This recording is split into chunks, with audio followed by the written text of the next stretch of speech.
नमस्कार मित्रो, आपला शेजारी देश श्रीलंका या ठिकाणी नुकताच सत्ता बदल झाला.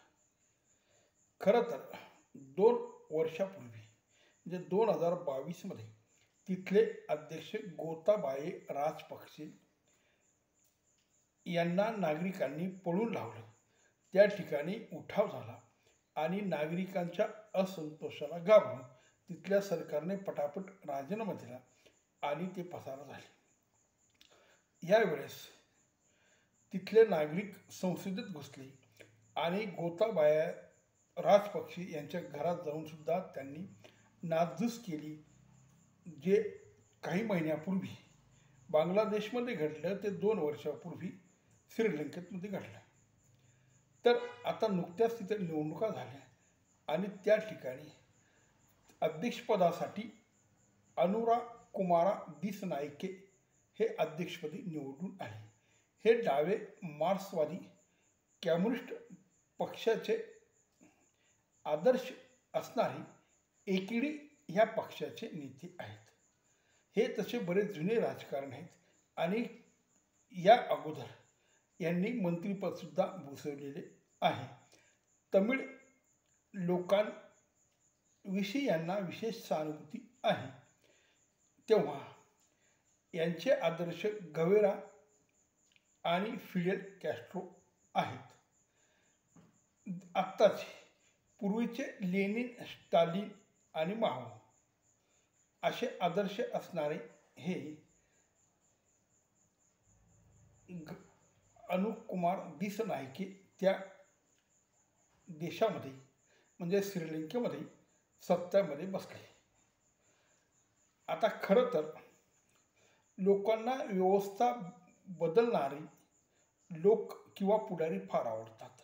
ज्यांनी असं आश्वासन दिलं की मी व्यवस्था बदलेल, मी समग्र देशाला प्रगतीपथावर नेईल, अर्थव्यवस्था सुरळीत करेल, सगळ्यांना नोकरी देण्याचा प्रयत्न करेल आणि आपल्या देशाची भरभराट होईल, सगळा समाज सुखी आणि संपन्न होईल, असे आश्वासन देणारे लोक लोकांना फार आवडतात.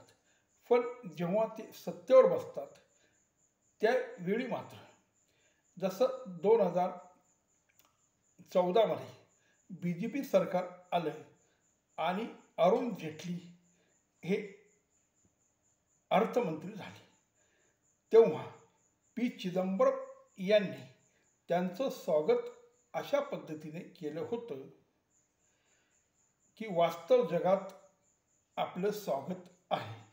कारण मित्रो, वास्तव जग म्हणजे प्रत्यक्ष सत्तेमध्ये बसल्यानंतर तुम्हाला येणारा अनुभव आणि विरोधी पक्षात किंवा तुम्ही सत्तेवर नसताना तुम्ही जी काही आश्वासन दिले असतात, ज्या काही प्रकारे लोकांना तुम्ही सांगितलं असतं की मी हे करेल ते करेल, आमचा पक्ष हे करेल आणि आमचा पक्ष ते करेल, आणि सत्ताधारी पक्ष कसा नालायक आहे, तो कसा विकास करत नाही, तो कसा अर्थव्यवस्था सांभाळत नाही, त्याच्यामध्ये कसे निकृष्ट लोक आहेत ज्यांच्याकडे कर्तव्यगिरी नाही, हुशारी नाही, बुद्धिमत्ता नाही, असे लोक सत्तेवर बसले, ते सगळे लोक भ्रष्टाचारी आहेत, आम्ही जर आलो तर देश सुजलाम सुफलाम बनवून टाकू, अशा पद्धतीचं राजकारण असतं.